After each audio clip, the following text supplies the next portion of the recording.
Today we'll be reading The Tale of Novar from the Tales of the Jedi Companion by George R. Strayton. The Tale of Novar. Born into one of the wealthiest families of Aziz, Novar spent much of his time circulating through the upper echelon of Onderonian society. Before his 12th season, he had already gained acceptance in the court of King Ommin. After spending more than a dozen years studying the fine art of diplomacy at Avtaraba, one of the city's most prominent and expensive universities, he was appointed assistant to the king's aide, a position he received due more to his father's connections than to his own accomplishments.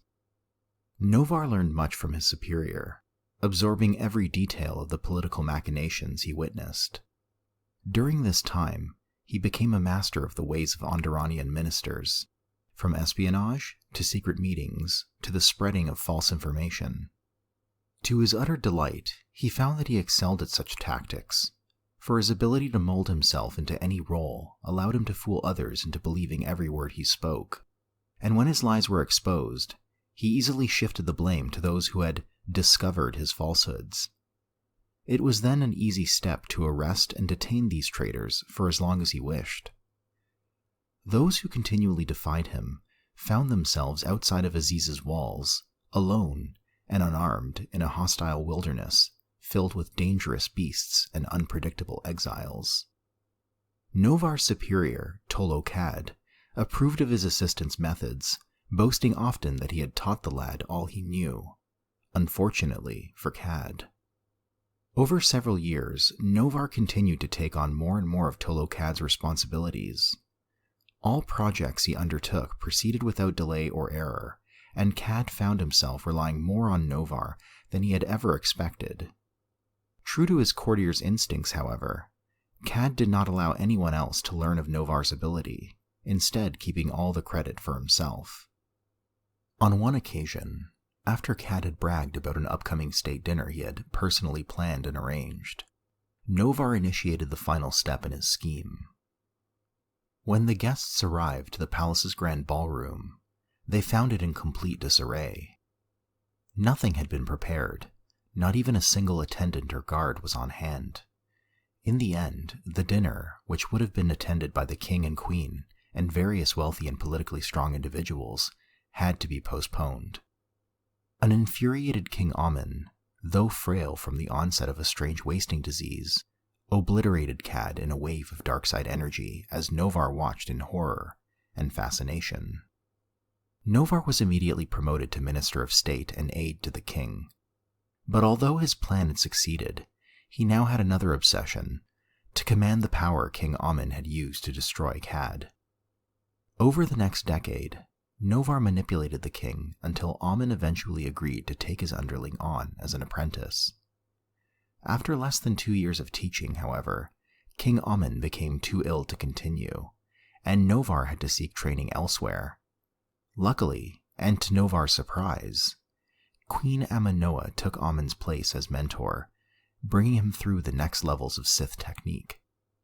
In time, Novar grew in power, eventually becoming a minor dark-side wizard. At Amanoa's order, he began selecting others to join their new Sith society, instructing them in the basic principles and philosophies of the dark aspect of the Force.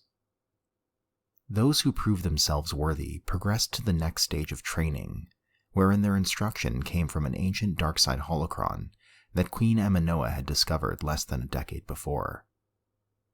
The holocron contained the essence of an ancient Sith warlord king named Adis, who had used his knowledge of the dark side to conquer and subjugate his homeworld more than 24 millennia ago. It appears he created the holocron more as a testament to himself and his accomplishments, rather than as a teaching device, for he often refused to pass on his wisdom to those who asked for it. Once Amanoa had learned all the Sith knowledge Adis would offer, she entrusted the holocron to Novar, telling him to use it to train the best of his students. Deep in the twisting passageways of Onderon's undercity, in a domed chamber carved from the red-streaked gray stones of the world's crust, the initiates gathered. Luxurious black robes enshrouded the neophytes as if a sea of shadow had overflowed the confines of their dark hearts. The leader of the procession motioned for the others to spread out into a ring around a raised central dais, upon which stood a wooden table carved into the image of a mythological Onderonian giant. The creature's corded muscles bulged under the strain of the large disc that acted as the table's top. The initiates did as they were instructed, eliciting no sound other than the gentle swish of their robes as they moved about the chamber. Once they had settled into their positions, the leader ascended a narrow 5-step staircase to the floor of the dais and placed a pyramidal construct engraved with thousands of tiny designs onto the table. He stepped back, lowering the cowl of his robe as he did so, and bowed his head toward the holocron. "We come to hear the words of the Sith, to learn of the dark ways, to become one with the dark side," he said in a flat voice that did not waver in tone, pitch, or volume. For a moment the chamber remained silent.